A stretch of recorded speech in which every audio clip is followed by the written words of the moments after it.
أعوذ بالله من الشيطان الرجيم. بسم الله الرحمن الرحيم.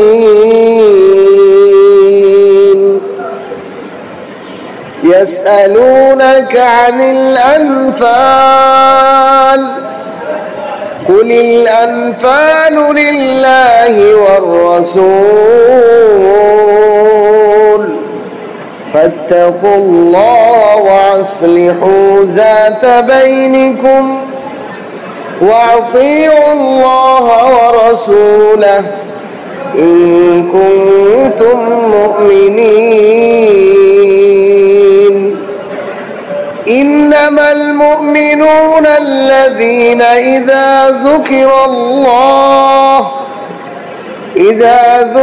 الله وجلت قلوبهم وإذا تليت عليهم آياته زادتهم إيمانا وعلى ربهم يتوكلون. الذين يقيمون الصلاة ومما رزقناهم ينفقون أولئك هم المؤمنون حقا لهم درجات عند ربهم ومغفرة ورزق كريم. صدقت يا أرحم الراحمين. بارك الله لنا ولكم في القرآن العظيم ونفعنا وإياكم بالآيات والذكر الحكيم. سبحانك لا علم لنا إلا ما علمتنا إنك أنت العليم الحكيم. ربي زدني علما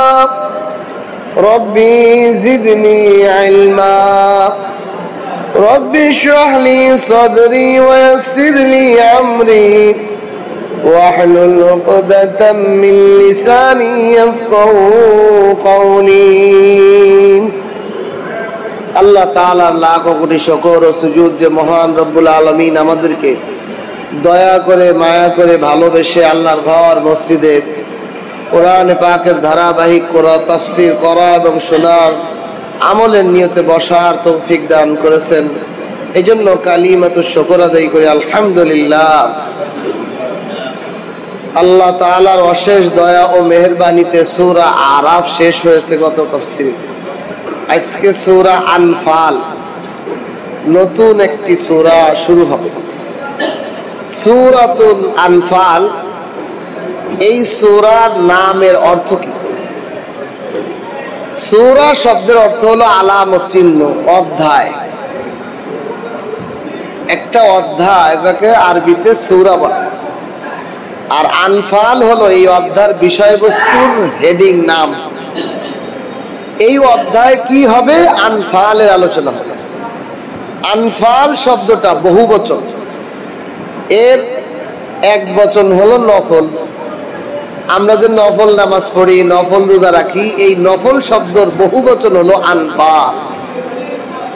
নফল শব্দের অর্থ কি? নফল শব্দের অর্থ হলো অতিরিক্ত, বেশি,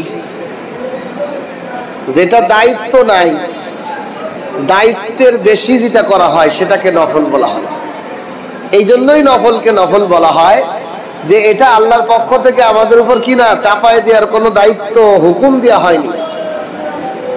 এশার ফরজ 4 রাকাত নামাজ আমাদের উপর আল্লাহ আদেশ করছে, এই জন্য এটা ফরজ। আর আমরা যদি 2 রাকাত তাহাজ্জুদের নিয়তে নফল পড়ি, ওটা নফল কেন? এটা আদেশের বাইরে, অতিরিক্ত। নফলের অর্থ অতিরিক্ত, বেশি, অতিরিক্ত যেটা করা হয়, আদেশের উপরে করা হয়, এটাকে নফল বলে।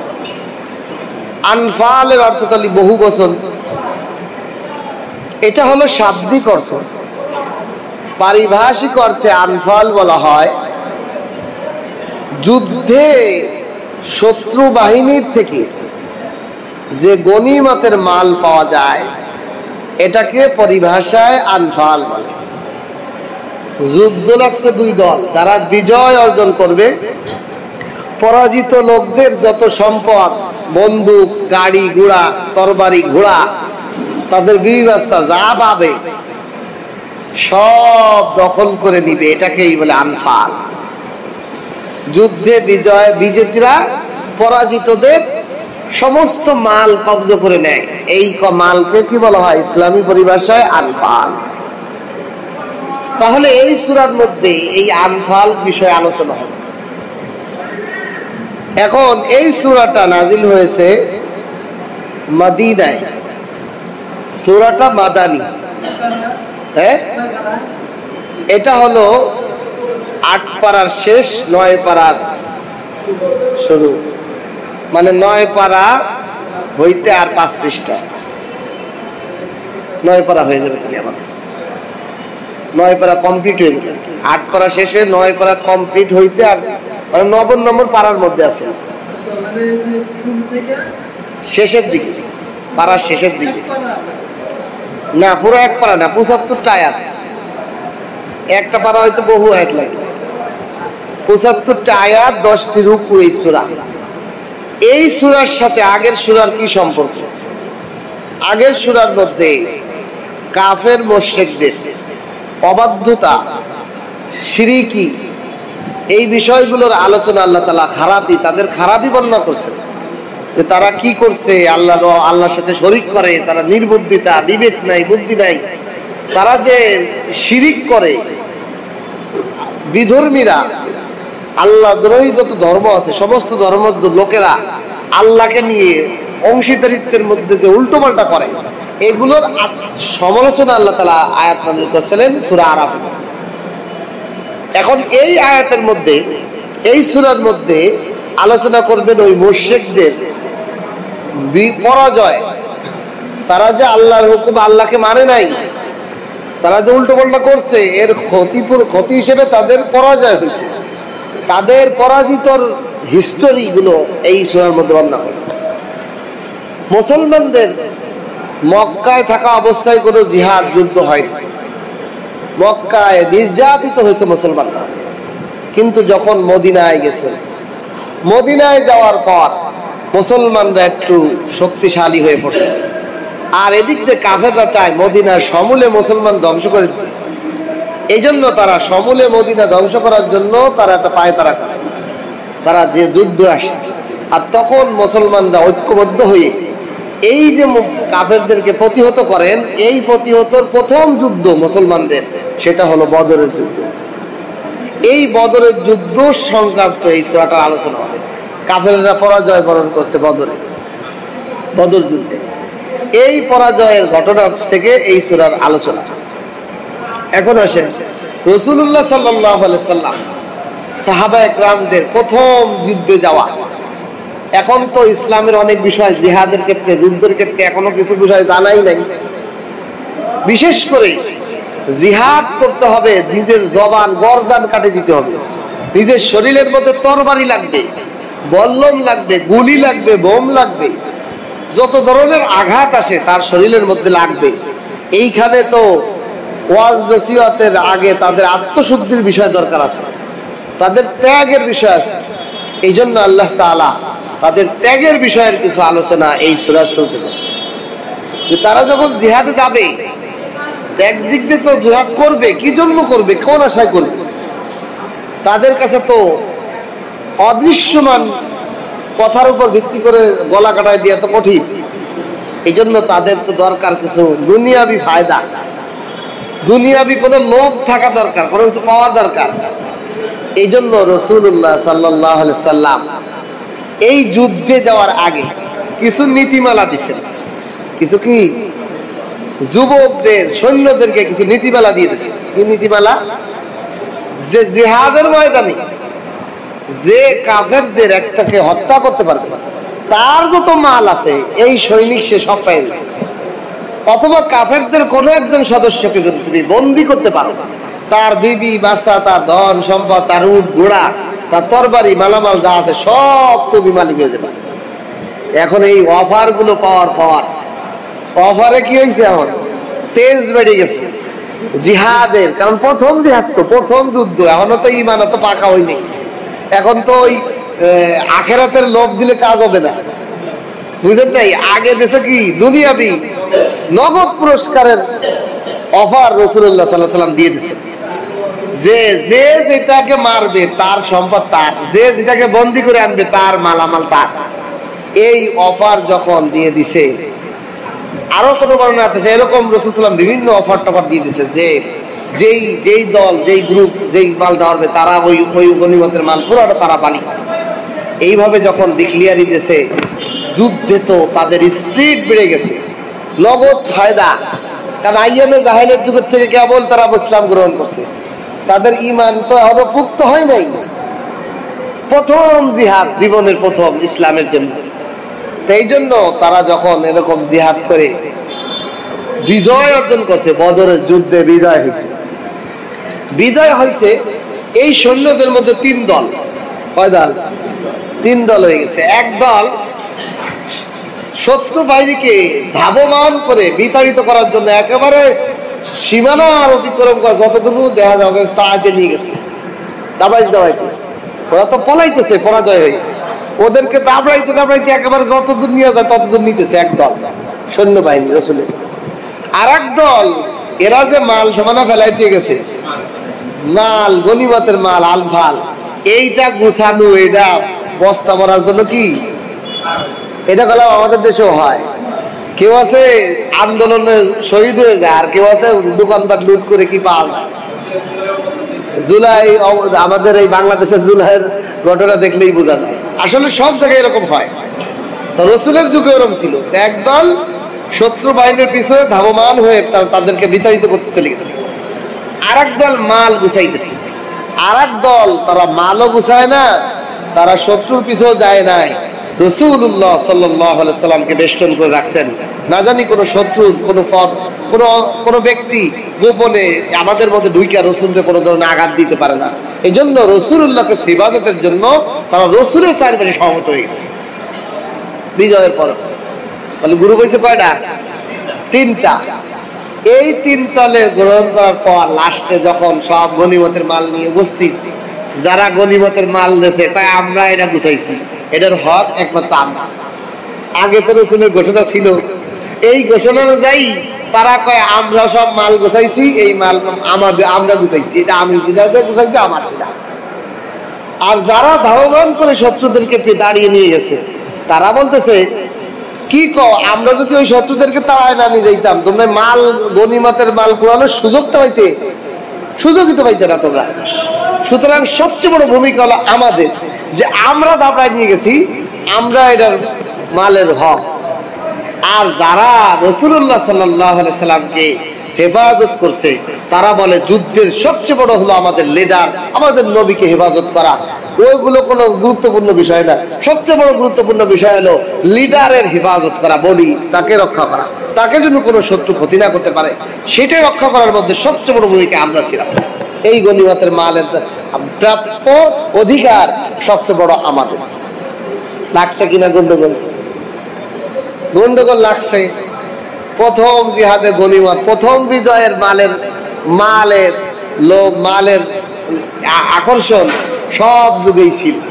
কিন্তু আল্লাহ তাআলা চাইলেন রাসূলুল্লাহ সাল্লাল্লাহু আলাইহি ওয়াসাল্লামের সাথে তো এই সাহাবায়ে কেরামের বহু জিহাদ করতে হবে, বহু কাফের মুশরিকদেরকে হত্যা করতে হবে, ভাইরাসদেরকে, মুশরিকদের মূল পতন কাটতে হবে। এরা যদি এখনই মাল নিয়ে কাড়াকাড়ি করে, মালের লোভে কাফেরদের অফারে এরা ঈমান বেঁচে থাকে, এদেরকে ইসলাহ করা দরকার, এদেরকে সংশোধন করা দরকার। এই জন্য আল্লাহ তাআলা আয়াত নাযিল করেন, জিবরাইলকে পাঠালেন, যাও আমার নবীর কাছে যাও, সমাধান নিয়ে যাও। এই যে গন্ডগোল করতেছে গনিমতের মাল নিয়ে, টাকা পয়সা নিয়ে, এই মালের মূল মালিক কে ওইটা তুমি যে বলে দিয়ে আসো। বিসমিল্লাহির রহমানির রহিম। يسألونك عن الأنفال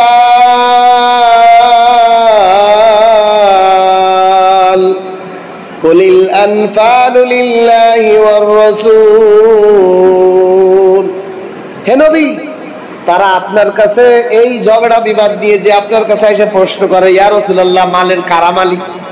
প্রত্যেক দলই তো দাবি করতেছে যে আমরা লাভবান হয়ে গেছি, আমরা মাল করাইছি, আমরা পাবো। যারা রাসূলের ইবাদত করছে তারা কাছে আমরা।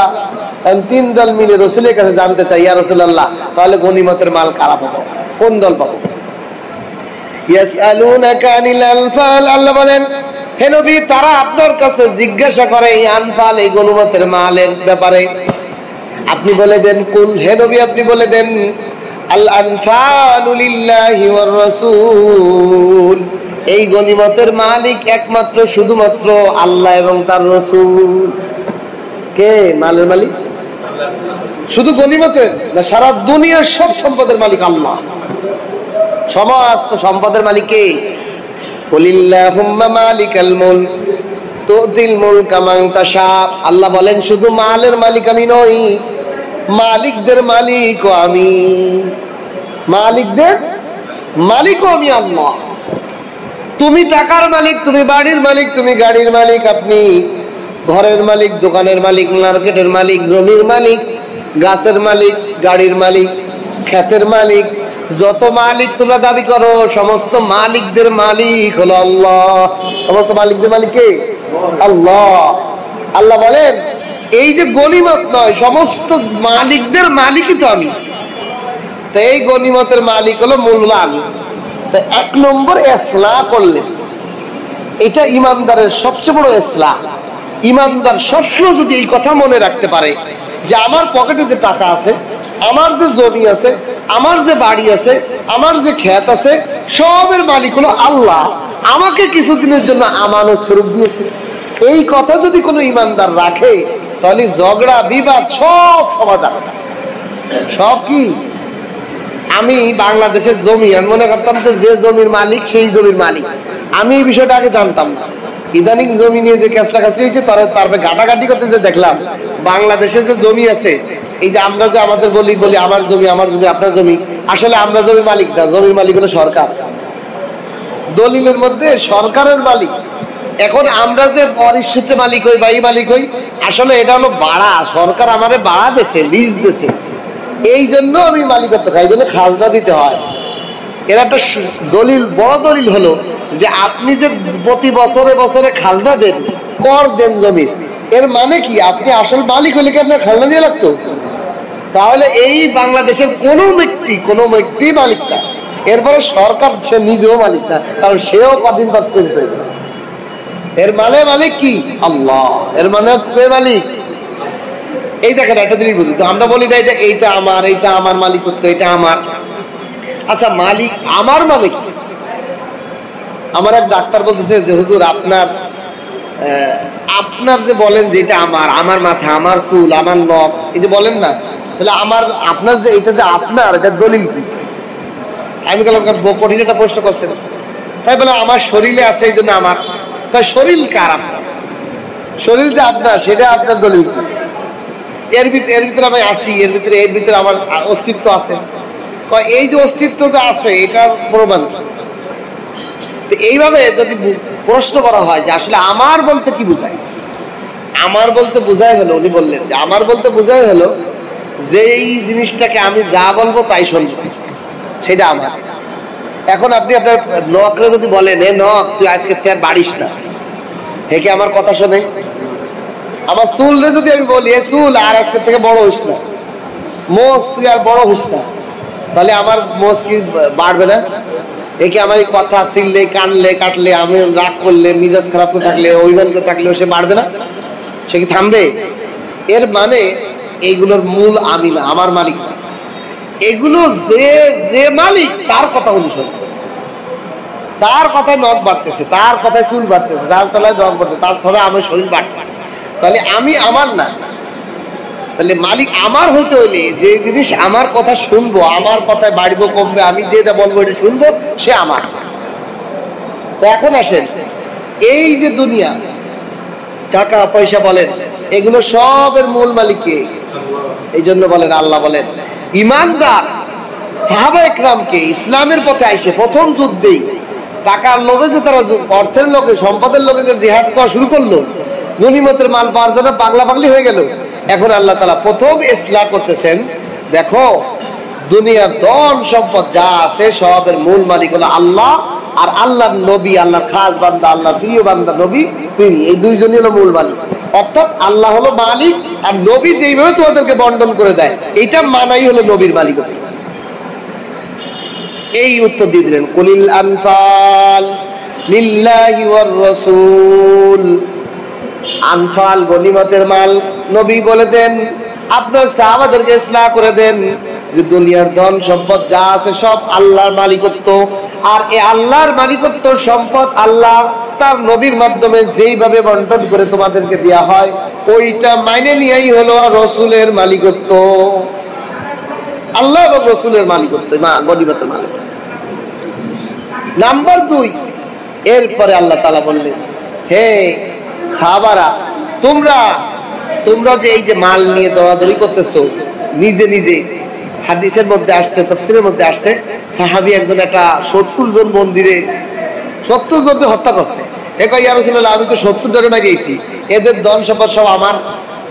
আরেকজনে বন্দি করে নিয়ে আইছে সাহাবী, বন্দি করে কয়, এই যে আমি ধরে নিয়েছি, এর যত মাল সামান আছে, ঘোড়া টোড়া উঠতো সব আমার। এইগুলো এসে সব প্রশ্ন করতেছে। আল্লাহ রাসূল বলতেছেন, না, এই সব আল্লাহর পক্ষ থেকে আদেশ আসছে, এগুলো সব মালিক আল্লাহ এবং রাসূল।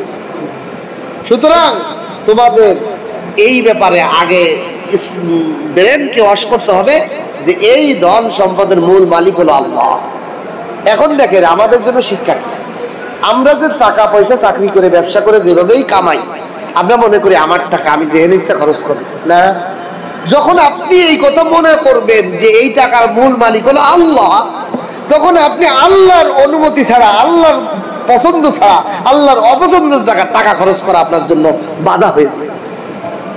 আর যখন দুনিয়ার মানুষ নিজেকে মনে করবে আমার টাকা, আমার ব্যবসা, আমার চাকরি, আমার সম্পদ, আমার বাড়ি, আমার গাড়ি, আমার জমি, এই সম্পদ তার গুনার কাজে, পাপের কাজে খরচ করতে একবারও বিবেকে বাধা দিব না। কেন? আমার টাকা আমি যেটা ইচ্ছা খরচ করব। আমার টাকা দিয়ে আমি মদ খাবো না গাঁজা খাবো, জুয়া খেলবো না কি খেলবো, সিগারেট খেয়ে আগুন দিয়ে পোড়াবো না কি করব, সব আমার ব্যক্তিগত বিষয়। তার যেখানে এই কথা নাই যে এই সম্পদের মূল মালিক আল্লাহ। আমি আপনার কাছে 10,000 টাকা দিলাম, বললাম ভাই আপনার কাছে রাখেন, যে কোনো কাজে খরচ করতে আমার বইলে তারপরে খরচ করতে। আছে না কর্মচারী বা অধীনস্থ বলে দেয় না যে তোমার 10,000 টাকা বিবিরে দিয়ে রাখলাম, কি কি কাজে খরচ করো আমার বলবা, আমার কাছে অনুমতি নিয়ে খরচ করবা। এখন ওই বিবি কি আমার অনুমতি ছাড়া খরচ করবো? আমার ছেলে মেয়ে, আমার কর্মচারী কি আমার অনুমতি ছাড়া খরচ করবো? সে প্রত্যেকটা বিষয়ে আমার বলে বলে খরচ করবো, ঠিক কিনা?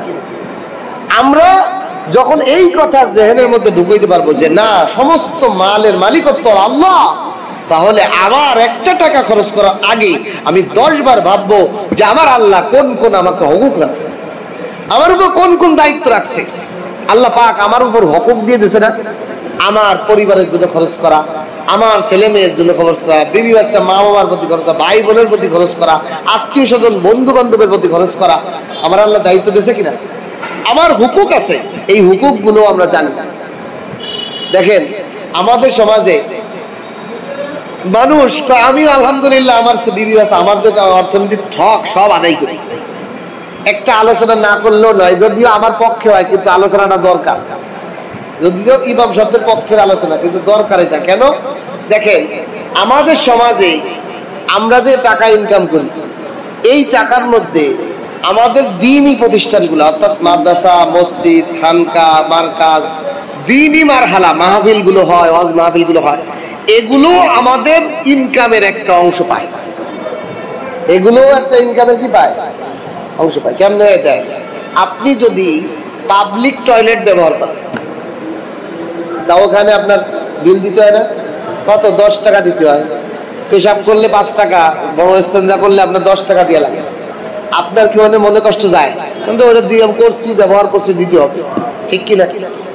আপনি যদি একটা হোটেলে, রেস্টুরেন্টে কাচ্চি বিরিয়ানি, কাচ্চি বাড়ি, কাচ্চি ভাই বিভিন্ন জায়গায় আপনি খান, তারপরে যে ওয়েটার আপনাকে উপস্থাপনা করে দিল খাবারটা, আপনি খানার 300 টাকা 500 টাকা বিল দিলেন, তারপরে তারা কমসে কম 10টা টাকা দিয়ে আসেন। কিনলে গে কি দরকার আছে? এনে কোনো গুণ সব আছে? এনে কোনো কিছু আছে? আপনি মনে করেন যে এটা প্রাপ্য অধিকার তার, সে আমাকে খানাটা উপস্থাপনা করে দিছে, খানাটা আমাকে পেশ করে দিছে, সে তার টাকাতে খানা দেয়নি, আমি টাকা দিয়ে খানা আনছি, কিন্তু সে তো উপস্থাপনা করে দিছে, এই জন্য আপনি কি করেন, তাকে 10টা টাকা বকশিশ দেন। কি মনে করেন যে সে আমার কাছে পায়, তারা দেওয়া উচিত, সে আমাকে খানাটা উপস্থাপনা করে দিছে, তাকে আমার তার উপঢৌকন হিসেবে দেওয়া উচিত। এখন আসেন, আপনি যে মসজিদে নামাজ পড়েন, কথার কথা, সেই মসজিদের কারেন্টের ফ্যানের ব্যবহার করলেন, কার্পেটে বসলেন, আপনি অজুখানা পানি ব্যবহার করলেন, পেশাব পায়খানা খরচ করলেন, আপনার পাবলিক টয়লেটে যদি 10 টাকা আপনার কাছে পায়, একটা মসজিদে নামাজ পড়লে 10টা টাকা কি ওই মসজিদের সার্ভিসের জন্য আপনার কাছে অধিকার দাবি করতে পারে কিনা? 2 নম্বর, ওই ওয়েটারকে যদি আপনি সুন্দর করে উপস্থাপনা করার জন্য আপনাকে 10টা টাকা দেন, একজন ইমাম সাহেব, একজন মুয়াজ্জিন সাহেব ওইখানে আজান দেয়, সে আপনাকে টাইম মতো সতর্ক করে দেয়, ও মুসল্লি ভাই, আপনি ব্যবসা করতেছেন, আপনি চাকরি করতেছেন, আপনি কাজে ব্যস্ত আছেন, নামাজের সময় হয়েছে, আল্লাহু আকবার আল্লাহু আকবার, মুয়াজ্জিন সাহেব আপনাকে সতর্ক করে ডাকতেছে, আপনারে 5 বেলা এলান করে আপনারে এই ডিউটি করতেছে। আপনি যদি একটা লোককে বাড়া হয়ে একটা চাকরি নিয়োগ দিয়ে এরকম টাকা ধরে দিতেন, তারা বেতন দিতেন না?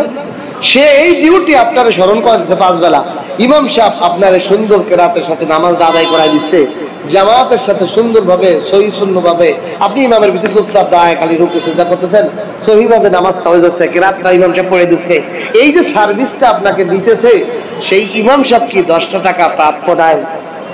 তার অধিকার আছে কিনা?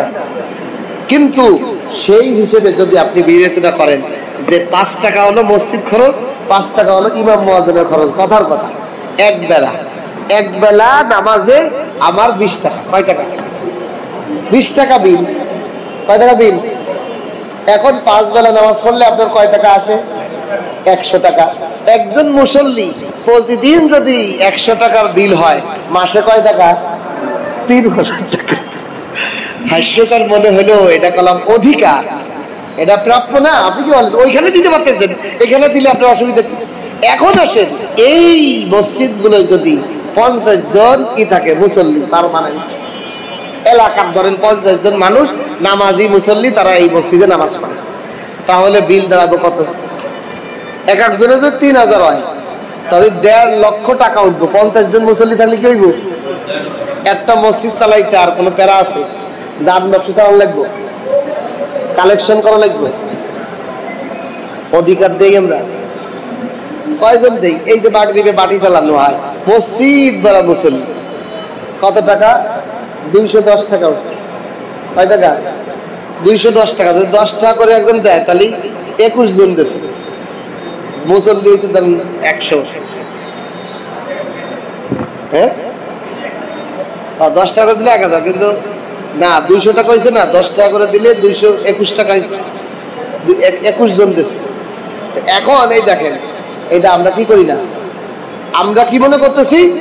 এখন দেখেন, আল্লাহ তাআলা আমাদেরকে দেবে কেন? আমরা যে আল্লাহ তো পাইলে এই মসজিদের সমস্ত প্রয়োজন আসমান থেকে দিয়ে দিতে পারতেন না, কিন্তু দিবেন না, আল্লাহ তাআলা সিস্টেম এরকম না। আল্লাহ বলেন, আমি তো এগুলো পরীক্ষার জন্য পাঠাইছি।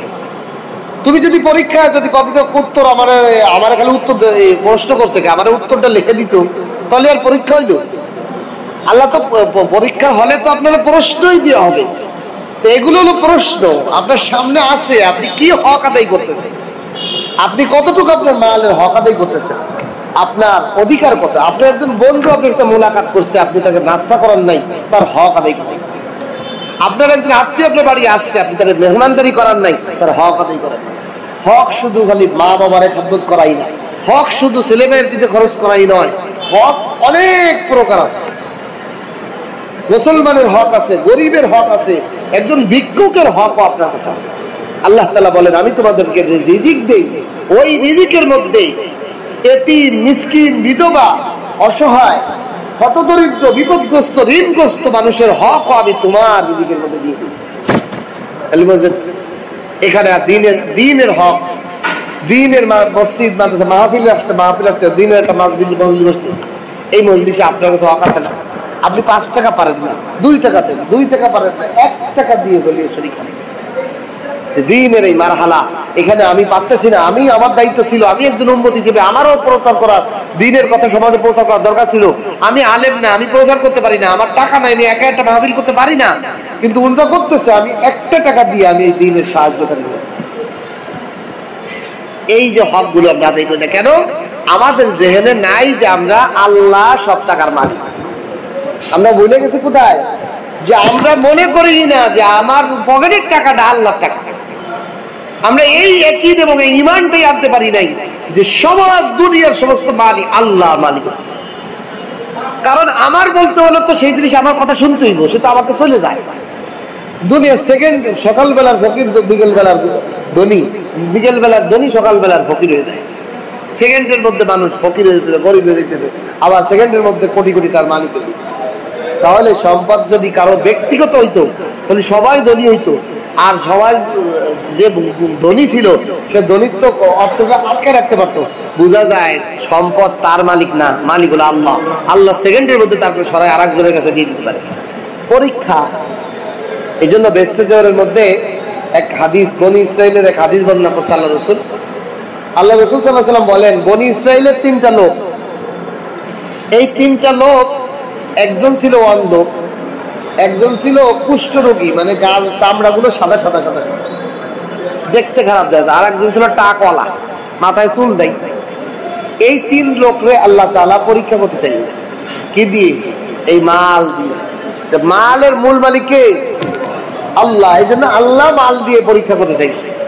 ফেরেশতা পাঠাইলেন, একজন ফেরেশতাকে মানুষ রূপী পাঠাইলেন, যাও ওদের কাছে। প্রথম আসলো কুষ্ঠরোগীর কাছে।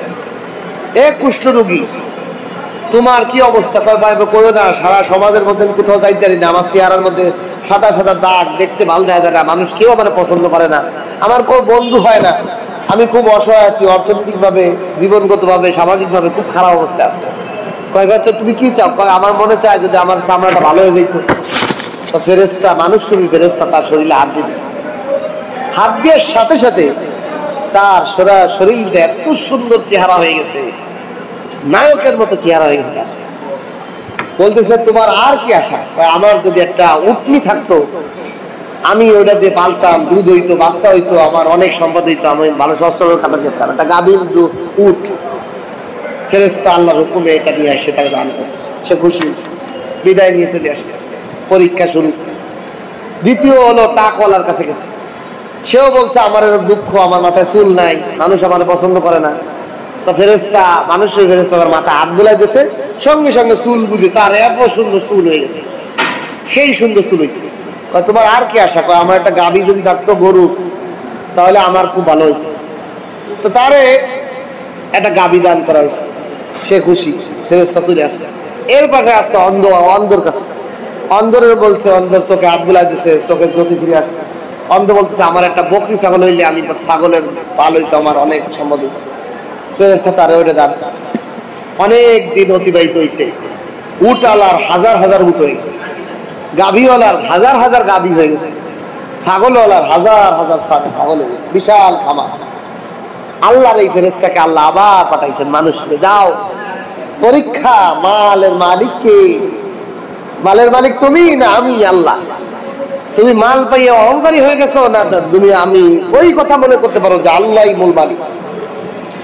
তো এই মানুষ রূপী ফেরেশতা এসে বলে, ভাই আমি অনেক দূর থেকে আসছি, মুসাফির, আমার পথের সম্বল সব ফুরিয়ে গেছে, আমি দেশের বাড়ি ফিরে যেতে পারতেছি না। তো তোমার তো আল্লাহ তাআলা উট দান করছে, তুমি নাকি অনেক অসুস্থ ছিল, রোগী ছিলে, কষ্ট রোগী ছিলে। কে কইছে? আমি কোনোদিন কুষ্ঠ রোগী ছিলাম না। অস্বীকার। তোমার ওটাকে কিছু ছিল না, পরে আল্লাহ দান করছে। কে কইছে? এটা আমার হয়েছে, আমার কেউ দান করি নাই, এটা আমি কষ্ট করে করে করে এই উটা তো হয়েছে আমার। আল্লাহর এই ফেরেশতা করলো, আল্লাহ সে যদি মিথ্যা কথা বলে থাকে, সে যদি আগে এরকম ধরে থাকে, তাহলে তুমি আগের মতো বানাই দেবে। সঙ্গে সঙ্গে সব হাজার হাজার উট সেকেন্ডের মধ্যে মরে সাপ, আর শরীরের মধ্যে আবার কুষ্ঠ রোগ। ফেরেশতা তার কাছে ভেঙে চলে এসেছে, ফেল। দ্বিতীয় লোকের কাছে গেছে, তুমি আমার একটা গাভী দান করো, আমি অনেক অসহায় মুসাফির মানুষ। কে কইছে তোমার গাভী দেবো? এটা আমার কষ্ট দিত, তুমি না টাক ছিলে। কে কইছে টাক হলো? আমার জন্য কত সুন্দর চুল, জীবনে আমি টাক ছিলাম না। কে কারো কইছে? বলবো। অস্বীকার, নাফরমানি। এর কারণ কি? সে নিজের মাল মনে করছে। সে কি মনে করতেছে? এটা আমার মাল, সেটা যে আল্লাহ দান করছে, আল্লাহই মূল মালিক, সেই কথা তার জেন থেকে ছুটে গেছে। এখন সে কি করছে? অস্বীকার করার সাথে সাথে ফেরেশতা বলতেছে, আল্লাহ সে যদি মিথ্যাবাদী হয়, সে যেরকম আগে ছিল, যদি ওরকম আগে থাকে তাহলে আগের মতো করে দেয়। সঙ্গে সঙ্গে সব গাবি মরে সাফ, সেকেন্ডের মতো। কতক্ষণ লাগে? বেশি সময় লাগবে? 1 সেকেন্ড লাগবে। আল্লাহ সম্পদ ধ্বংস হইতে, পুড়ে ছারখার হইতে কতক্ষণ লাগবে? সেকেন্ডের মধ্যে পুড়ে ছারখার হইতে। এখন শেষ। এরপরে আসছে অন্ধওয়ালার কাছে। অন্ধওয়ালা বলতে, তুমি নাকি অন্ধ ছিলে, আল্লাহ তোমার জ্যোতি দান করছে, তুমি গরিব ছিলে, তোমার আল্লাহ অনেক ছাগলে পাল দিয়েছে। সে বলতেছে, ভাই ঠিকই বলেছো, ভাই ঠিকই বলেছো, আমার একটা অসহায়, আমার একটা ছাগল দাও। তোমার একটা নয়, তোমার আমার আল্লাহ দিছে, আল্লাহ আমার কাছে দিছে, তুমি একজন অসহায় মানুষ, আল্লাহর বান্দা, তোমার একটা নয়, যে কয়টা প্রয়োজন তুমি আমার এই খামার থেকে যতগুলো ছাগল মনে চায় নিয়ে যাও। ভাই আমি অন্ধ ছিলাম, আমি এগুলো কিছুই মালিক ছিলাম না, আল্লাহ আমাকে দিছে, তুমি এসে বিপদে পড়ছো, তোমার যা মনে চায়, যতটুকু মনে চায় ততটুকু নিয়ে যাও। ফেরেশতা বলে, হে আল্লাহর বান্দা, তুমি জয় হয়ে গেছে, তুমি বিজয়, তুমি পাশ করে গেছো, মাশাআল্লাহ। তুমি বুঝতে পারছো যে মূল টাকা, মূল সম্পদের মালিক হলো আল্লাহ। তুমি নিজের মালিকত্ব দাবি করো নাই, কারণ আল্লাহর মালিকত্ব নিয়ে তুমি টানাটানি করলে সে তো ব্যবহার হবেই। কথা বুঝে? আমরা কি করি? আমার একটা জমি যদি আমার বন্ধুকে, এটা আমার জমি, আমার টানাটানি করে, আমার বাড়ি নিয়ে যদি আরেকজন টানাটানি করে, আমি কি ঠান্ডা থাকবো না গরম হয়ে যাবে? কত বড় সাহসে আমার বাড়ির এসে জমি নিজের বাড়ি দাবি করতেছে, আমার টাকার এসে টাকা দাবি করতেছে, মিজাজটাই হট হয়ে যাবে আমাদের। তাহলে আমার যদি হট হয়, যে মালিক যিনি এত ক্ষমতা, আমার তো এত ক্ষমতার শক্তির অধিকারী, সেই আল্লাহ, আমি হলো সব মালিকের মালিক, আমি হলো সম্পদের মালিক, আর তুই বান্দা, তোরে একটু দিচ্ছি, তারপর তুই দাবি করে বসতেছিস। আপনি এক কর্মচারীর কাছে 10,000 টাকা, তোর কাছে রাখ, তোর কাছে আমানত থাকছে, এটা আমার, আমি টাকার মালিক। তাহলে আপনার যদি ক্ষমতা থাকে, আমার গাড় জোড়া একটা কিল মারবেন না? সাহস কত বড়, তোর কাছে রাখছি টাকা আমানত, আর তুই দাবি করে বসছিস আমার।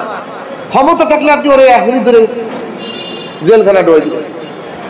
যে আল্লাহ সমস্ত জিনিসের মালিক, সে আল্লাহর কাছে যখন কোনো বান্দা মনে করে যে আমি আল্লাহর তো মালিক, আমি কি আমার কাছে আমানত, আল্লাহ যে কথা খুশি হয়, আল্লাহ যে সন্তুষ্ট হয়, সেখানে আমি টাকা খরচ করবো।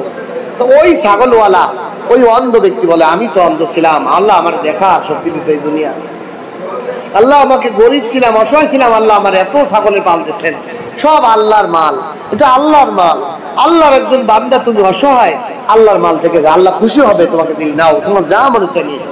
ফেরেশতা বলে, না বান্দা, হে আল্লাহর বান্দা, আমি আল্লাহ তোমার প্রতি খুশি, তুমি পাশ হয়ে গেছো, তোমার 2 বন্ধু তারা ফেল হয়ে গেছে, তারা ধ্বংস হয়ে গেছে, তোমার আল্লাহ তাআলা আরো বরকত দিবে। আমি ফেরেশতা, আমার কোনো প্রয়োজন নাই, আমার কোনো ছাগলের প্রয়োজন নাই, তুমি জিতে গেছো। বলেন সুবহান। এই জন্য মালের মালিক কে? আল্লাহ। সাহাবায়ে কিরামকে প্রথমে ইসলাহ করলেন আল্লাহ তাআলাই। হে নবী বলেছেন, কুলিন আনফাল, কুলিল আনফাল লিল্লাহি ওয়ার রাসূল, গনিমতের মাল একমাত্র আল্লাহ এবং রাসূলেরই। তোমরা কেউ মারামারি করো না, কে অধিকার দাবি করো না, অধিকার দাবি করার কোনো সুযোগই নেই। এই মালের মূল মালিক হলো আল্লাহ এবং রাসূল, আল্লাহ এবং রাসূল হলো এর মালিকত্ব। এই কথার ইসলাহ আগে করলেন, মালের মালিকত্বের দাবি যাতে কখনো আর জীবনে না হয়। ইসলাহ করে দিলেন সাহাবাকে যে মালের মালিকত্ব একমাত্র আল্লাহ। এই কথা আজকের থেকে জেনে ঢুকায় নাও, আরো বহু জিহাদ করতে হবে, বহু গনিমত আসবে, কাফের মুশরিকরা বড় বড় অফার দিবে, অফারকে লাঠি মারবে তুমি, কারণ জানবে আল্লাহ এবং আল্লাহ রাসূলের মাল, তুই কি দাবে এটা আমার দেয়া। এই জমিনে যত সম্পদ আছে সব আল্লাহর, কাফেরের কাছে থাকা অবস্থা আল্লাহর, মুমিনের কাছে আসার পরও আল্লাহ। এই কথা আগে ঢুকাই দিলেন সাহাবাদের দিলে আল্লাহ কোরআন আয়াত নাযিল করলেন। 2 নম্বরে বললেন, এখন আল্লাহর মাল যেহেতু, কার মাল? আল্লাহ এবং আল্লাহর রাসূলের মাল, সুতরাং তোমার দিলে ভয় রাখতে হবে এখানে যেন কোনো হেরফের না হয়। প্রধানমন্ত্রী সরকারি মাল, সরকারি মাল যদি তুমি কোনো আত্মসাৎ করো, কোনো ধরনের সমস্যা হয়, তোমার জেল হাজত হইয়া যাইবে, ঠিক কিনা?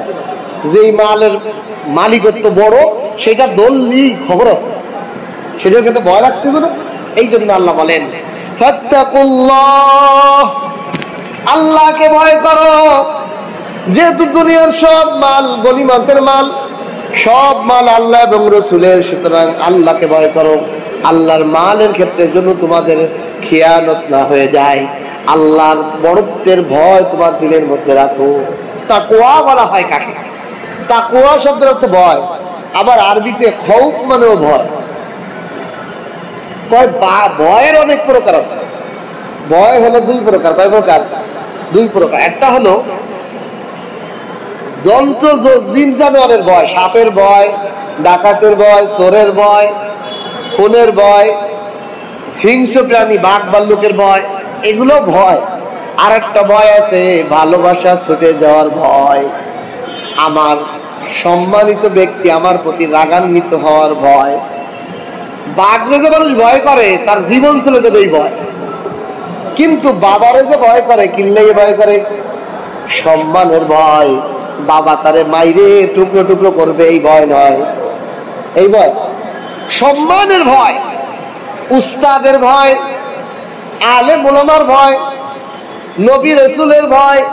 সম্মান, আমার নবী আমার উস্তাদ আমার হুজুর যেন আমার প্রতি বেজার না হয়, আমার বাবা যেন আমার প্রতি অসন্তুষ্ট না হয়, আমার মা যেন আমার প্রতি বেজার না হয়, আমার কাজে যেন কষ্ট না পায়, এইটার ভয়কে বলা হয় তাকওয়া। এটা ভয় কি বলা হয়? তাকওয়া। ফাত্তাকুল্লাহ, আল্লাহকে ভয় করো। মালের মালিক যেহেতু আল্লাহ, এই মাল খরচ করার ক্ষেত্রে আল্লাহকে ভয় করো। আল্লাহকে যেন বেজার না করে ফেলো, আল্লাহ অসন্তুষ্ট হয় এমন জায়গা যেন তোমার সম্পদ ব্যয় না হয়, তোমার টাকা পয়সা খরচ না হয়। এই ক্ষেত্রে আল্লাহকে ভয় করো। সাহাবায়ে কেরামকে দ্বিতীয় ইসলাম করে দিলেন আল্লাহ। ফাত্তাকুল্লাহ, আল্লাহকে ভয় করো। গনিমতের মাল নিয়ে টানাটানি করতেছো, সবটা আল্লাহ। এখন আল্লাহকে ভয় করো। আল্লাহর মাল নিয়ে কোথায় খরচ করবা, কি করবা, এটা আল্লাহ এবং রসুল যারে যেটুক দেয় ওটুক নাও এবং ওই অনুযায়ী আমানত রক্ষা করে সেইভাবে খরচ করো, কিন্তু আল্লাহকে ভয় করো। 3 নম্বরে ওয়াসলিহু যাতা বাইনিকুম, মাল নিয়ে যে তোমাদের মধ্যে পরস্পরের ঝগড়া হয়ে গেছে, জিদাজিদি হয়ে গেছে, আমি পাবো, একদলকে আমরা শত্রুদেরকে দাবাইতে চলে গেছি, আমরা এক প্রাপ্য, আরেকজন লোক আমরা মাল গনিমতের মাল গুছাইছি, যুদ্ধের থেকে যা ফেলাইতে গেছে এগুলো আমরা গুছাই দিছি, এগুলো আমরা পাবো।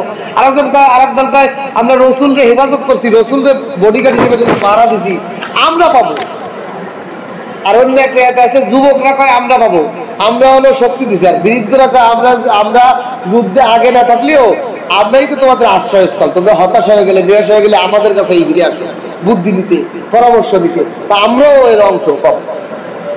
এই যে প্রত্যেকে যে দ্বিধাদ্বিধি তোমাদের মধ্যে পরস্পরের মধ্যে যে মনোমালিন্য হয়েছে, এই জন্য আল্লাহ বলেন ওয়া আসলিহু যাতা বাইনিকুম, তোমরা পরস্পরের মধ্যে ইসলাহ করে নাও, সংশোধন করে নাও, মিল মোহাব্বত তৈরি করে নাও, এই ফাটল বন্ধ করে দাও। এই জন্য ঝগড়া লাগলে এটা মীমাংসা করে দেওয়া, এটা আল্লাহ পাকের হুকুম। আসলিহু বাইনা যাতিকুম, ভাইয়ে ভাইয়ে দ্বন্দ্ব লাগছে, 3 ভাই 2 ভাইয়ের মধ্যে গন্ডগোল হয়েছে, তৃতীয় ভাই এদের মধ্যে মিল মোহাব্বত করে দাও। ব্যবসায়ীর মধ্যে ঝগড়া হয়েছে, আর এক ব্যবসায়ী, দুইজনের মধ্যে মিলাই দাও। প্রতিবেশী ঝগড়া হয়েছে, আর এক প্রতিবেশী আসো তোমরা মিলেই দাও, ইসলাহ করে দাও। কোন মানুষের প্রতি হিংসা বিদ্বেষ রাখা এটা একটা ব্যাধি, এটা একটা ফুড়া বানায় রাখা। না, আপনার শরীরে একটা বিষ ফুড়া উঠছে, এখন এইটা যতক্ষণ থাকবে এটাকে আপনার শান্তি না তো অশান্তি? যতক্ষণ এই বিষ থাকবে ততক্ষণ আপনার যন্ত্রণা, জ্বালা যন্ত্রণা। এই জন্য হিংসা বিদ্বেষ, কারো প্রতি দুশ্মনী, কারো প্রতি শত্রুতা রাখে আপনি যতক্ষণ দিন কাটাবেন ততক্ষণ বিরক্তি জীবন। আপনি এমন জিন্দেগি তৈরি করেন যেই জিন্দেগিতে আপনার কারো প্রতি বিদ্বেষ নাই। এই জন্য সুখের, আমি বলছিলাম সুখের একটা মন্ত্র আছে, সুখে থাকার একটা কি আছে মন্ত্র আছে, যে কারো প্রতি আমার কোনো বিদ্বেষ নাই, কাউরে আমি পৃথিবীতে দুশ্মন বানাই না, পৃথিবীর কোনো মানুষকে আমি কোনো দুশ্মন বানাই না, শত্রু বানাই না, কারো প্রতি আমার কোনো চাহিদা আশা আকাঙ্ক্ষা কিছু নাই, কোনো মানুষের প্রতি একটা আকাঙ্ক্ষা নাই। কোন মানুষের কাছে ভালো ব্যবহার পাওয়ার আকাঙ্ক্ষাও আমার থাকবে না, কোন ধরনের ভালো ব্যবহার পাওয়ার আকাঙ্ক্ষাও আমার থাকবে না। তাহলে আমার কোনো দুঃখ দেবে কিনা, আমার নেব না, আমি দুঃখ যখন নিব না তা আমার কোনো অশান্তি নেই। বুঝতে পারছেন? এই জন্য তোমরা নিজেদের মধ্যে সংশোধন করে নাও। 4 নম্বরে আল্লাহর অনুসরণ করো, নবীর অনুসরণ করো। আল্লাহ কি বলে, আল্লাহ কি বলতে চায়, আল্লাহ কি বিধান আছে, এই বিধানগুলো ফলো করো আর নবীর অনুসরণ করো। এই নবী এবং আল্লাহর অনুসরণ যদি না করো, তো ইন কুনতুম মুমিনিন, যদি তোমরা মুমিন হয়ে থাকো, তাহলে এই 4টা কাজ তোমাদের করতে হবে। কয়টা কাজ? 4টা। 1 নম্বর হলো যে মালের মালিকত্ব আল্লাহর, এই কথা মনে রাখবা। 2 নম্বরে আল্লাহকে ভয় করবা। 3 নম্বরে নিজেদের মধ্যে মীমাংসা করে ফেলবা, বিদ্বেষ রাখবা না, কারো প্রতি হটকারিতা রাখবা না, নিজেদেরকে ইসলাহ করে সংশোধন করে রাখবা। 4 নম্বর আল্লাহ এবং রসুলকে কি করবা? অনুসরণ করবা। আল্লাহ এবং রসুল যা বলে সেটার লাভ আছে, দুনিয়ায় লাভ থাকুক অথবা লস থাকুক না কি হোক, আল্লাহ রসুল বলছে ওটা ফলো করো।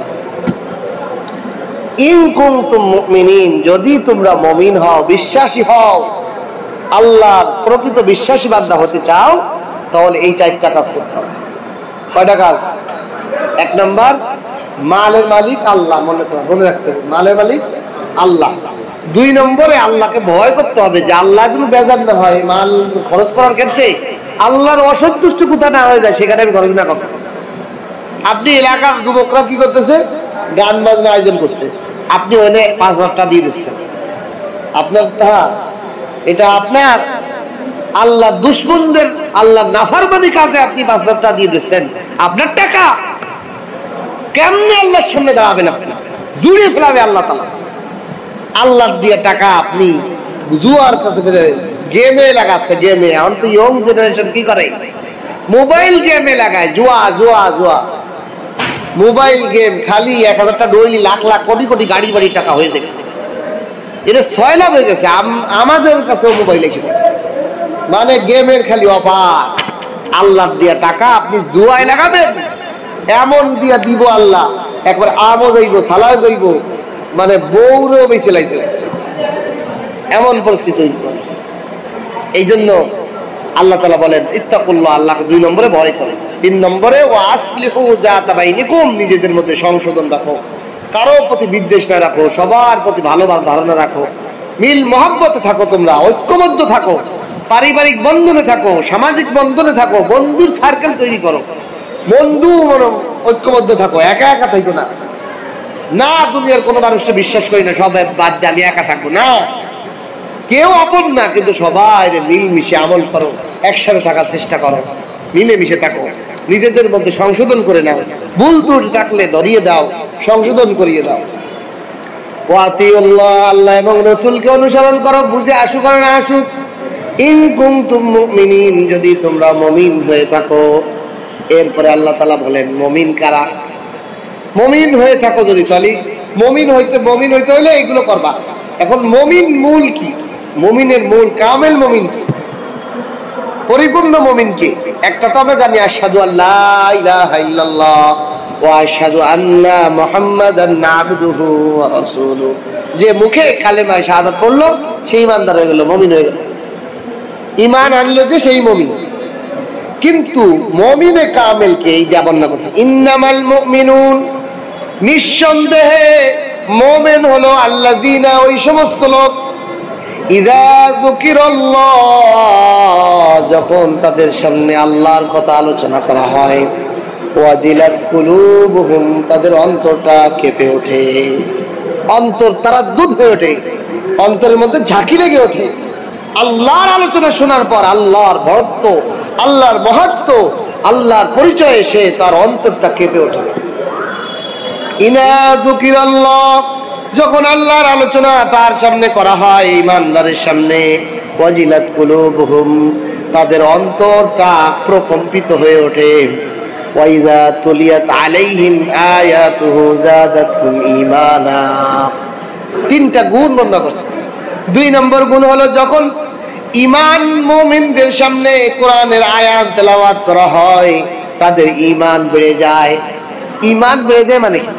ঈমান হলো আলোর মতো নূর, যেরকম লাইটের পাওয়ার বাড়ে, ঈমানের পাওয়ার বাড়ে। কেমন? যখন একটা মানুষ তেলাওয়াত করে, আলোচনা শুনে, তাফসীর শুনে, এক আওয়াজ এই আলোর নূর বাড়তে থাকে, নূর বাড়তে থাকে। আগে দেখা যায় 1 ওয়াক্ত পড়লে 10 ওয়াক্ত পড়ে না নামাজ, এখন দেখা যায় তাফসীরে আসে, শব্দজারি থাকে, একটু দিনের পথে সময় দেয়, আল্লাহর কালাম শোনে, তারাই ঈমানের নূর বাড়তে থাকে। তেলাওয়াত শুনে, তাফসীর শুনে ঈমানের নূর বাড়তে বাড়তে তার নামাজ এখন 1 ওয়াক্ত ছোটে থাকে। বরং নামাজের ওক্ত হইলে তার শরীরে জ্বালা ধরে যায়। 1 ওক্ত ছুটে গেলে কোনোভাবে কোনো কাজে যদি আটকে যায় তার বিরক্ত লাগে। এই যে ঈমান, তার ঈমান বাড়তেছে। ঈমান বাড়ার ফল হলো যে তার একটা স্বভাব তৈরি হয়ে যায়, আমলগুলো এমন একটা স্বভাবে পরিণত হয়ে যায় যে তারপর আর সে আমল ছাড়তে পারে না। ছাড়লে বিরক্ত লাগে, করলে মজা লাগে, ঈমান বাড়ে। এই জন্য আল্লাহ বলেন ওয়াইজা তুলিয়াত আলাইহিম আয়াতু যাদাতুম ঈমানা, যখন তাদের সামনে আল্লাহ পাকের আয়াত তেলাওয়াত করা হয় ঈমান বেড়ে যায়। ঈমান বাড়ার অর্থ হলো তার আমলগুলো স্বভাবে এমন ভাবে পরিপক্ক হয়ে যায় যে তখন আর চাইলেও সে ছাড়তে পারে না, হয় না? এমন একটা স্বভাব তৈরি হয়ে গেছে নামাজ আর ছাড়তে পারে না। এখন নামাজ ছাড়ার কথা চিন্তাও করতে পারে না। আগে এমনও গেছে যে 1 ওয়াক্ত নামাজ পড়ে নাই, 3 দিন 5 দিন পড়ে নাই। আর এখন দেখা যায় 1 ওয়াক্ত তো ছোটার কথা, 7 দিন তো দূরের কথা, 1 ওয়াক্ত ছুটলেই তার বিরক্ত লাগে। সে কেমনে তাড়াতাড়ি কাজা করবে সেই চিন্তা তো এসে দিতে, আর ছাড়ার কথা কল্পনাও করতে পারে না। কেমনে আমি নামাজ পড়বো, নামাজ সাজায় তার একটা ঈমান বেড়ে এই যে পর্দা উঠে গেছে। 3 নম্বরে ওয়ালা রাব্বিহিম ইয়াতাওয়াক্কালুন, ঈমানদার যারা তারা আল্লাহর উপর ভরসা করবে। ঈমানদাররা কি করবে? আল্লাহর উপর ভরসা করবে। আমরা আজকাল আল্লাহর উপর ভরসা তো খুবই কমই করি। দেখেন আমাদের টাকা, ওই দিনকে এক আহলে হাদিস আলেমের বক্তব্য শুনে আমার খুব ভালো লাগছে তার এই কথাটা। কারণ প্রত্যেক খারাপ মানুষের সব কথাই খারাপ না, ঠিক কিনা? কিছু কথা তো ভালো হইতে পারে। তো ওই আলেমের এই কথাটা আমার খুব ভালো লাগছে। কয় আপনি মানুষের কাছে ধান দেন না, এটাও ঠিক না, এটাও আপনি আল্লাহর উপর ভরসার বিপরীত। আপনি যে প্রতিদিন নামাজের মধ্যে বলতেছেন ইয়াকা নাবুদু ওয়া ইয়াকা নাস্তাইন, আল্লাহ একমাত্র শুধুমাত্র আপনার ইবাদত করি, আর শুধুমাত্র দুনিয়ার কারো কাছে চাই না, শুধু আপনারই কাছে চাই। এখন আপনি বলছেন ভাই আমি বিপদ আছে, 1000 টাকা দাঁত দেন, 10,000 টাকা দাঁত দেন। তা আপনি কইলেন কি আর করেন কি? কইলেন কি আর করেন কি? কথাটা তো ঠিক, কারণ আপনার এই চাওয়াটা এই আয়াতের বিপরীত হইতেছে। আপনি দুনিয়ার কোনো মানুষের কাছে কোনো বিষয় চাইতেছেন, ধার কর্জ হোক, যেভাবে হোক, এটাও ইয়াকানা ওয়া ইয়াকা নাস্তাইনের বিপরীত হইতেছে। কথা তো বাস্তব। এই জন্য দুনিয়ার কোনো মানুষের কাছে ধার চাওয়া, হ্যাঁ আপনি যদি না পারেন অপারগ হন সেটা ভিন্ন। মাজুরের তো মাসালা নেই, যে অপারগ, যে কোনো খাবারই পাইতেছে না তার জন্য সুগরে গ্রস্ত হালাত, যে দাঁড়ায় নামাজ পড়তে পারে না তার জন্য শুয়ে নামাজ পড়া তো যায়, সে তো মাজুর। কিন্তু আপনি চেষ্টা করবেন সর্বক্ষ, যতক্ষণ পর্যন্ত আমি আল্লাহর উপর ভরসা করব, আল্লাহর থেকেই সমাধান দেবো, ততক্ষণ পর্যন্ত আমি কোনো মানুষের কাছে দাঁড়, মানুষের কাছে সোয়াল করা, দাঁড় চাওয়া তো একটা সোয়াল। আপনি একটা ভিক্ষা করলেন, আর একটা লোকের ভাই আবার 10,000 দাঁত দেন, দুটেই তো চাওয়া, দুটেই তো চাওয়া হইল। তা আপনি ইয়াকা নাবুদু ওয়া ইয়াকা নাস্তাইন এখনো আপনার ফিট হয়। আপনি প্রতিদিন নামাজের মধ্যে 32 বার এই আয়াতটা শুনতেছেন, কয়বার তেলাওয়াত করতেছেন? ফরজ নামাজ, সুন্নত নামাজ, বেতন নামাজ মিলিয়ে 32 রাকাত নামাজ আমরা পড়ি। এই 32 রাকাত নামাজের মধ্যে 32 বার সূরা ফাতিহা তেলাওয়াত হইছে। তাহলে 32 বার একটা কথা কইছেন যে আল্লাহ দুনিয়ার কারো কাছে চাইবো না, শুধুমাত্র একমাত্র আপনারই কাছে চাইবো। এর অর্থ ওইটাই তো, ওই কর্জা আছে না, ধার চাওয়া তো কর্জা আছে না, একই না। আমি কইতেছি এখন আপনি অপারগ হইলে করবেন, কিন্তু বিষয়টা কি বলতেছে যে আপনি নিজের ওই আয়াতে ফিট করেন যে আমি আল্লাহ ছাড়া দুনিয়ার কারো কাছে হাত পাতবো না। ধার কর্জ হিসেবে এমনি তো চাইবই না, ধার কর্জ হিসেবে চাইবো না। এটা হলো মহাগুণ বলতেছে, এখন আপনি মনে আগের থেকে চিন্তা করতেছেন তো অভাবে আছে কি করবো, এখন অভাবে থাকলে তো আপনার কবর। আপনি চান যে আমি ওই রকম হব যে আমি কারো কাছে হাত না পাতা লাগে, একমাত্র আল্লাহ ছাড়া, আল্লাহর কাছে ছাড়া, আর দুনিয়ার কোনো মানুষের কাছে হাত পাতবো না। কারণ দুনিয়ার সব ফৈন্যির পুত, আল্লাহ হলো ধনী। কি বলে? দুনিয়ার সবাই ফকির। কে ধনী? আল্লাহ ছাড়া কেউ ধনী আছে? সবাই অমুখাপেক্ষী, আল্লাহ শুধু অমুখাপেক্ষী। এবং অমুখাপেক্ষী মালিক পাওয়ার পর আমি অন্যের কাছে কেন যাবো? কারণ আপনি এক দোকানের কর্মচারী, আপনার মালিক হলো কোটি কোটি টাকার মালিক। আপনি যা চান তা দিতে পারে, সুযোগ সুবিধা। আপনি এই না করে পান দোকানের কাছে বলছেন ভাই আমার একটু সুযোগ সুবিধা দেন, আপনার মূল মালিকের কাছে না চাইয়ে আপনি পানের দোকানের কাছে চাচ্ছেন, তাহলে এটা বোকামি না? আপনারা দিতে পারে, আপনার বাড়ি গাড়ি সব করে দিতে পারে আপনার মালিক, এমন কোটি কোটি টাকার মালিক।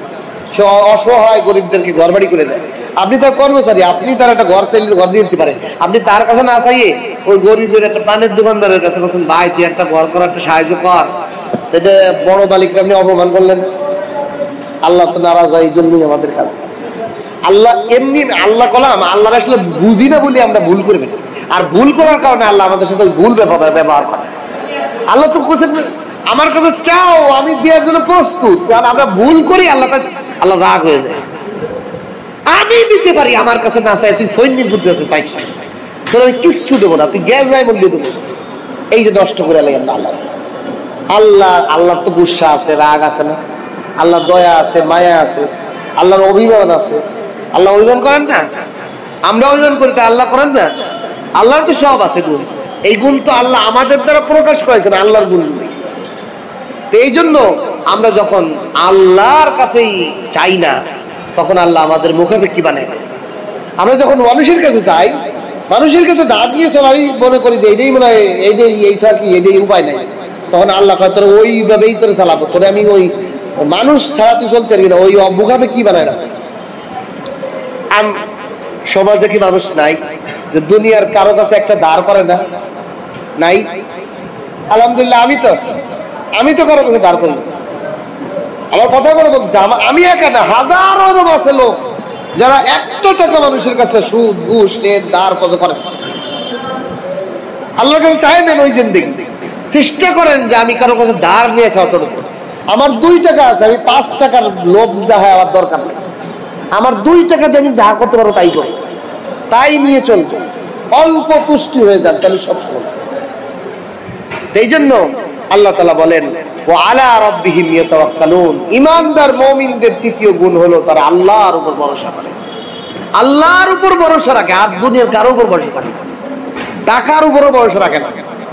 দেখেন, এই জন্য এখানে একটা বোঝার বিষয়, আল্লাহর উপর ভরসা করে বসে থাকবো না। আল্লাহর উপর ভরসা, আল্লাহ খাইব, বসে থাকবো না। এখানে বিষয়টা হলো তাফসীরে লেখছে যে আপনি দুনিয়ার জড় পদার্থ যেগুলো আছে, ব্যবসা বাণিজ্য, জড় পদার্থ মানে জড় বিষয়, এগুলো তো কোনো ক্ষমতা নেই। এগুলো হলো আল্লাহ তাআলার থেকে পাওয়ার পাই। হলো কি? মূল দাতাকে আল্লাহ। আপনি ক্ষেতে বীজ লাগাইতে হইব, তারপরে আল্লাহর কাছে ফলাফলের জন্য আশা করতে হইব। বীজের উপর আস্থা করা দিব না, কার উপর আস্থা করতে হইব? আল্লাহর উপর। আপনি ধানের চারাটা গাড়বেন, মনে করবেন এই ধান আমাকে কিছুই দিতে পারে না, দেবে কে? আপনি কর্ম করবেন, কর্ম যে বানাইছে সেটাও তো আল্লাহ। ধান যে বানাইছে কে? আল্লাহ। এটা কি আল্লাহর বাইরে? আল্লাহ। ব্যবসা বানাইছে কে? আল্লাহ। চাকরি বানাইছে কে? আল্লাহ। ক্ষেত খাবার বানাইছে কে? আল্লাহ। সব বানাইছে আল্লাহ। আল্লাহই বানাইছে। আল্লাহর এই আসবাব দিয়ে আমি আল্লাহর উপরে আস্থা করে ওইগুলোকে ব্যবহার করব, এটা ভরসার বিপরীত নয়, এটাই ভরসা, এটাই আল্লাহর উপর আস্থা রাখা। যে আমি চাকরি করব, চাকরি আমারে খাওয়াইবো নয়, আমি চাকরিও আল্লাহ বানাইছে, এই আল্লাহর মাধ্যম দিয়ে আল্লাহর কাছ থেকেই নিব, আল্লাহই আমারে দিতে পারবে, আর কেউ দিতে পারবে না। ঠিক আছে, বুঝতে পারছেন? ওয়ালা রাব্বিহিম ইয়াতাওয়াক্কালুন। তবে একটা মজার কথা আল্লাহ বলেন, তুমি তোমার রবের উপর ভরসা করো। আল্লাহ পাকের আল্লাহ নাম ব্যবহার করেননি। আল্লাহ পাকের 99টা নাম আছে, সব নাম ব্যবহার করেন না। আল্লাহ বলছেন রবের উপর ভরসা করো। রব মানে কে? আরে ভরসা না করি বাবা কোথায়? যে রব মানে হলো তোমার সব প্রয়োজন লালন পালন করতেই আছে, এটা পরে আইসে যে তোমার উপকার করবো এরকম না, এর তোমার জন্মের আগেতেই লালন পালন করতেছে, তিনি হলেন রব, আল্লাহ। পৃথিবীতে তো অনেক মানুষ আছে আল্লাহরে মানে না, কিন্তু রব না মানে যাবে কোথায়? রব মানে লালন পালনকারী। তারা যে কেউ লালন পালন করতেছে, সে মানুষ, কোন ধর্ম মানুক আর না মানুক, তার লালনকারী একজন আছে না? লালন পালনকারীর উপর ভরসা করতে কইছে আল্লাহ। আল্লাহ কই নাই যে আল্লাহ নামের উপর ভরসা করো। আল্লাহ কয় আমার রব, তুমি যে তোমার যে লালন পালন করে, তোমাদেরকে যে লালন পালন করে, এই রবের উপর ভরসা করো। কারণ তোমার রব লালন পালন করতে পারে, তুমি বলার আগে, তুমি চাওয়ার আগে, তুমি ভরসা করার আগেও তোমার চোখ দেখাচ্ছে যে তার উপর ভরসা করো। যে তোমারে, তুমি এই কথা চিন্তা করার আগেই তোমার যে শোনাচ্ছে তার উপর ভরসা করো। যেই কথা, এই রবের কার উপর ভরসা করবো, এই কথা চিন্তা করার আগে তোমার মুখ দিয়ে কথা বলানোর শক্তি দিচ্ছে, সেই রবের উপর ভরসা করো। আল্লাহ, এটা গুরুত্ব বোঝানোর জন্য আল্লাহ রব শব্দ ব্যবহার করছে। ওয়ালা রাব্বিহিম ইয়াতাওয়াক্কালুন, তুমি তোমার রবের উপর ভরসা করো। কি হয়েছে ভাই? এই তুমি কোথায় যাও? রাস্তা খেয়ে যাবে না? এই তো শেষ করে দেবো, আসো বসো। না, দেরিয়ে যাচ্ছে। হ্যাঁ, দেরিয়ে যাচ্ছে। হ্যাঁ হ্যাঁ, তাকে নিয়ে আসো, যাও তো নিয়ে আসো। তোমরা না খেয়ে চলে যাবো, যাও তাকে নিয়ে আসো। তুমি একজন যাবো, যাক তুমি বসো। এই জন্য তোমরা তোমাদের রবের উপর ভরসা করো। তোমরা রবের উপর কি করো? তাহলে ভরসা কার উপর করতে হবে? কে? উনি দূরে, উনি আগে থেকেই আমারে লালন পালন করতেছে। লালন পালন করেওয়ালা রব। রব, এই জন্য রব বুঝতে হবে। রব বলে 3 গুণওয়ালা সত্তাকে রব বলে। কয় গুণ? যার মধ্যে 3টা গুণ আছে। 1 নম্বর হলো উনি যখন ইচ্ছা যাকে দিতে পারে, যাহা ইচ্ছা দিতে পারে, যেই সময় ইচ্ছা সেই সময় দিতে পারে। কে এটা পারে? কে একমাত্র? দেখেন, আমার চোখের টিপা মারা, এই টিপ মারাটা কখন আমার প্রয়োজন? কে দেখ? কার প্রয়োজন? আমার না আপনার? সেটা দেখছেন কিনা? আমার নাহের কি টিপ মারা দরকার আছে না? চোখের দরকার, চোখে মারা। আবার যেই জিনিস যেই সময় যেখান যখন মনে হয় তখন দিতে পারেন, উনি কে? রব। এইরকম রবের উপর তুমি ভরসা করো। আল্লাহ শব্দ বলা হয়, এই রবের উপর ভরসা করো। এই রব দিতেই আছে তোমার সবসময় জন্য, তোমার আগেও আছে, পরেও আছে, এখনো আছে, সামনেও দিবে। উনার উপর তুমি ভরসা করো সবসময়। এই 3 গুণ বর্ণনা করার পর আল্লাহ বলতেছেন, আল্লাযীনা ইউকিমুনাস সালাহ। 4 নম্বর মুমিনের গুণ হলো সে নামাজকে কায়েম করবে। ইমানদার কি করবে? মুমিন কি করবে? নামাজ কায়েম। নামাজ আদায় করার কথা বলেন, বুঝেন? নামাজ যদি আদায় করার কথা বলতেন তাহলে আমরা খালি আদায় করলি। এই জন্য মুমিনের গুণ হলো নামাজকে প্রতিষ্ঠিত করা। প্রতিষ্ঠিত মানে এই যে আমরা সব গুজারিতে নামাজ শিখাই না, রুকু শিখাই, সিজদা শিখাই, বসা শিখাই, দাঁড়ানো শিখাই, এগুলো নামাজের প্র্যাকটিক্যাল বিষয়গুলো যে শেখানো হয়, মানে আপনার নামাজকে প্রতিষ্ঠিত করতে হবে। প্রতিষ্ঠিত মানে তার সুন্নাত, ফরজ, ওয়াজিব গুলো সব জায়গা মতো জায়গা লাগাইতে হবে। ধরেন একটা বিল্ডিং কে প্রতিষ্ঠিত করতে হবে, তাহলে বিল্ডিং সব ঠিক মতো জায়গা মতো লাগাইতে হবে, তাহলে এটা প্রতিষ্ঠিত হইবে। খালি ঘর বানায় তুলে হবে না, প্লাস্টার করতে হবে, রং করতে হবে, তাহলে এটা প্রতিষ্ঠিত হইবে। নামাজকে প্রতিষ্ঠিত মানে হলো ফরজ, ওয়াজিব, সুন্নাত, মুস্তাহাব সব ঠিক রাখতে হবে, তাহলে নামাজ প্রতিষ্ঠিত। বুঝতে পারছেন? এই জন্য আল্লাহ বলেন, আল্লাযীনা ইউকিমুনাস সালাহ, নামাজকে কায়েম করো। ওয়া মিম্মা রাযাকনাহুম ইউনফিকুন, আমি তোমাদেরকে যা রিজিক দিয়েছি, অর্থ সম্পদ যা দেই, ওইখান থেকে একটু খরচ করো। কি করো? দিনের পথে খরচ করো। আর এই যে এটা আলোচনা করছি, দিনের আমাদের প্রত্যেকের ইনকামের সাথে আমরা যেই মসজিদে নামাজ পড়ি, আমি অনেকটা শিখাই দিই যে আপনি যেখানে যেই মসজিদে নামাজ পড়েন, ওই মসজিদের এই 3টা হক আদায় করুন। কয়টা হক? একটা হলো মসজিদের কারেন্ট বিল, অজুখানা, পানি খরচ, মসজিদ ব্যবহারের খরচের একটা হক আছে মসজিদে, ধরেন 5 টাকা। তারপরে মুয়াজ্জিন যে আপনাদের আজান দিয়ে ডাহিয়ে প্রতিদিন করে দিচ্ছে যে ভাই নামাজের সময় হয়েছে, তুমি দোকানদারি করতে তোমার তো মন থাকবে না, আমি এই যে ঘোষণা করে দিলাম আস, তো মুয়াজ্জিন একটা ডিউটি করতেছে না প্রতিদিন আপনার 5 বেলা, তো তার একটা হক আছে, ধরেন 5 টাকা। আর ইমাম সাহেব আপনার সুন্দরভাবে কিরাত বলে সুন্দর সুন্দর তরিকে আপনার নামাজটা আদায় করে জামাতের সাথে করে দিচ্ছে, সেও 5 টাকার হক। তাহলে আপনার কাছে কয়টা পাবে? 15 টাকা। 15 টাকা। আপনি কোনো মসজিদে যখন নামাজ পড়বেন, প্রত্যেক মসজিদে 15 টাকা দান করবেন। এখন আমি বলি যা ওটা যদি না পারেন, কমসে কম 5 টাকা দিন। ধরেন 15 টাকা পারেন না, আপনি কোনো মসজিদে এখন নামাজ পড়ছেন, 5 টাকা দান করেন। এখন আসেন, হক ছাড়াও কি 5 টাকা সওয়াব আছে না? আমরা এইগুলো হক যখন আদায় করি না, তখন আল্লাহ তাআলা আমাদের হক আদায় করে। আমাদের অভাব, কোনো অভাব, এই দিক অভাব, ওই দিক অভাব, এত কামাই, টাকা কামাই, কোথায় যে যায় কাউকে এই পর্যন্ত কিছুই করতে পারলাম না। লাখ লাখ টাকা কামাইলাম, কত কিছু করলাম, কই চোখের দুলি কিছুই হয়নি। হবে কেমনে?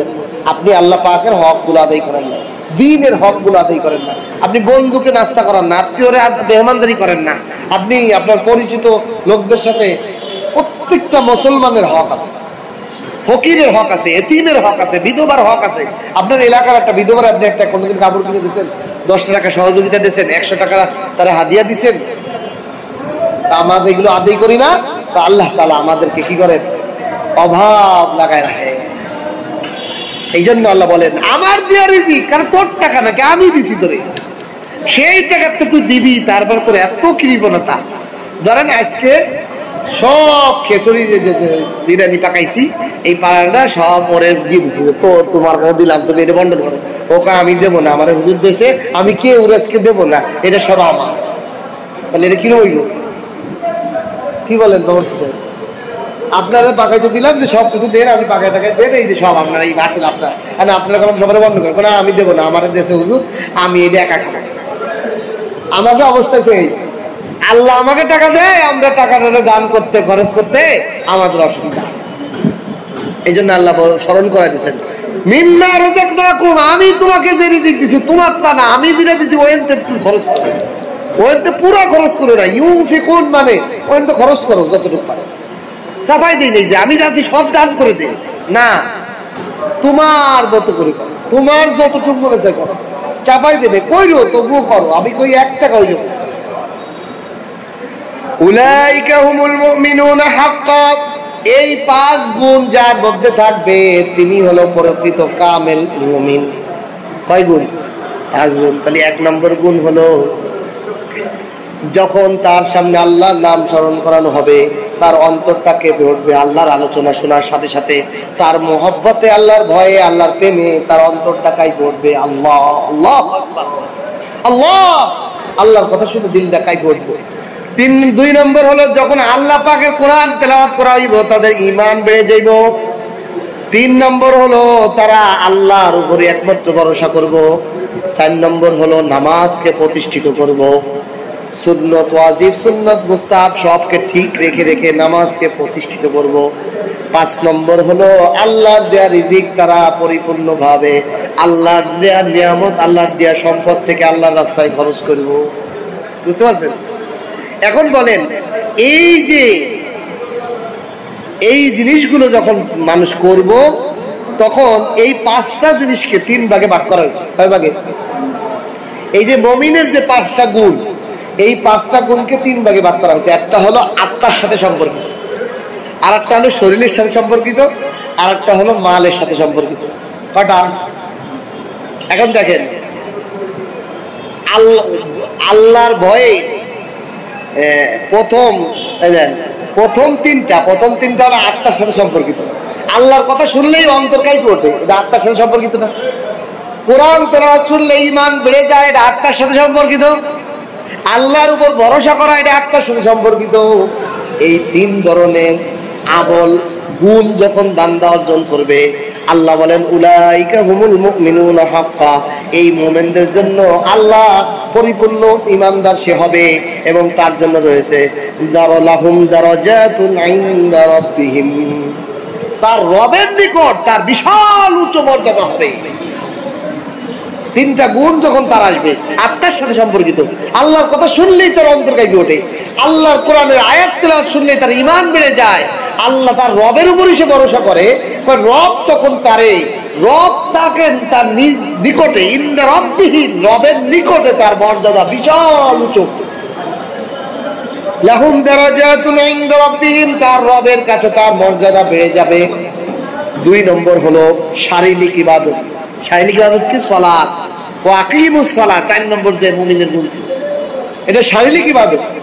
নামাজ কায়েম করছে, নামাজকে প্রতিষ্ঠিত করছে। আল্লাহ বলেন, তার জন্য আমি কি দিব? পুরস্কার।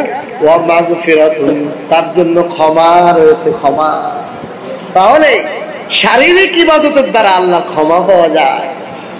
শারীরিক ইবাদত, রোজা, নামাজ, এগুলোর মাধ্যমে আল্লাহ তাআলার ক্ষমা পাওয়া যায়, প্রাপ্তি হওয়া যায়। আর 3 নম্বর হলো ওয়ামিম্মা রাযাকনাহুম ইউনফিকুন। 5 নম্বর মুমিনের গুণ হলো মালকে খরচ করা। আল্লাহ বলেন এইটা যে করব তারা কি দিব?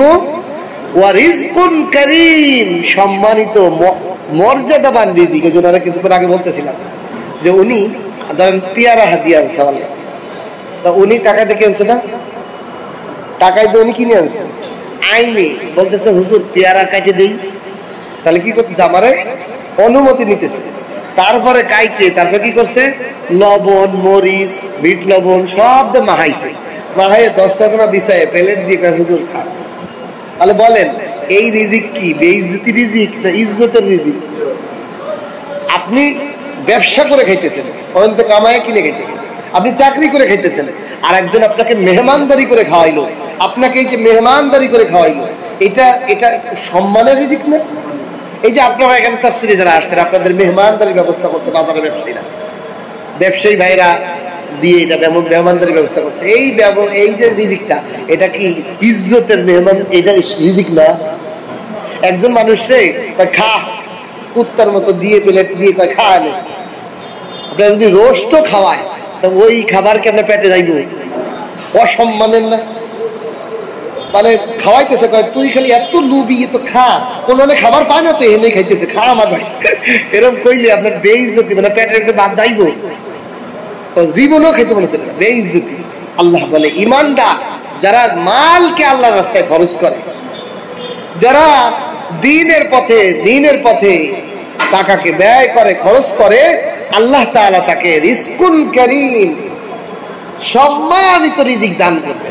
তাহলে সম্মানী রিজিক পাইতে হলে আল্লাহর দিয়া মালকে দ্বীনের রাস্তায় খরচ করতে হবে, আল্লাহর দিয়া মালকে দ্বীনের পথে খরচ করতে হবে, দ্বীনের মারহালায় খরচ করার চেষ্টা করতে হবে। আল্লাহ তাআলা আমাদেরকে এই মুমিনের গুণগুলো অর্জন করা আর এই 3টা পুরস্কার আমাদেরকে অর্জন করার তৌফিক দান করুন, আমিন। ওয়া আখিরু আলহামদুলিল্লাহি রাব্বিল আলামিন।